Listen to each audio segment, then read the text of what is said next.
Hello. আর কয়েক ঘন্টা পরেই হতে চলেছে সোজা রথ। এই সোজা রথের দেবী আপনারা সকলেই জানেন, জগন্নাথ, বলরাম, সুভদ্রা।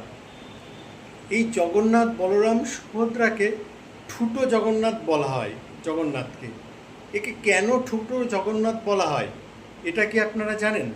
তাহলে আসুন আমরা একটু জেনে নিই এর পুরনো ইতিহাসটা কি।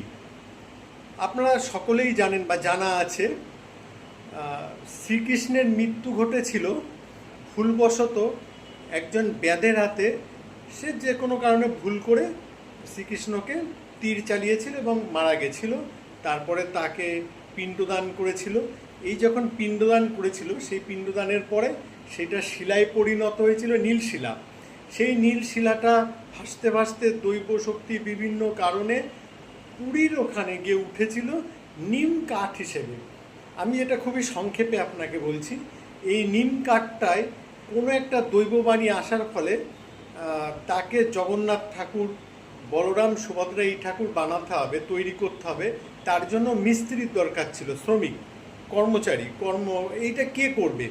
এবার সেই সঠিক শ্রমিক পাওয়া যাচ্ছিল না।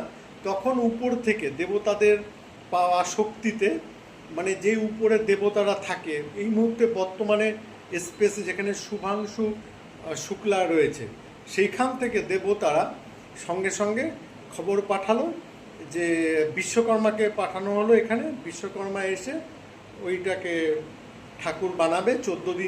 15 দিনের কন্ট্রাক্ট নিল, কিন্তু কন্ট্রাক্ট হলো ঘরে যেন কেউ প্রবেশ না করে। কিন্তু এই যে বারণ করলে মানুষের মনে জানার আগ্রহটা বাড়ে, তো ওখানে রাজা কৃষ্ণচন্দ্র রায় এবং তার রানী, তারা তখন করলো যে ওইখানকার যে কে কী করছে একটু আমাদের গিয়ে দেখে আসতে হবে। এবার সেইটা দেখতে যেই গেল, তখন 14 দিনের সাউন্ড শেষ হয়ে গেছে, কাজ হচ্ছে না। সঙ্গে সঙ্গে হাত বাদ দিয়ে, পা বাদ দিয়ে রেখে পুরো কমপ্লিট করে পালিয়ে গেল। তাহলে হাত পা তৈরি হলো না, ওই যে ওরা দেখলো বলে। এইবার পরবর্তীতে আবার দৈববাণী আসলো যে ওখানে পুজো যে কোনোভাবে দ্রুত শুরু করতে হবে। তো তারপরে থেকে পুজো প্রক্রিয়া শুরু হয়ে গেল, কিন্তু হাত পা নেই। এই হলো প্রক্রিয়াটা, আসল গল্প ঠুটো জগন্নাথের।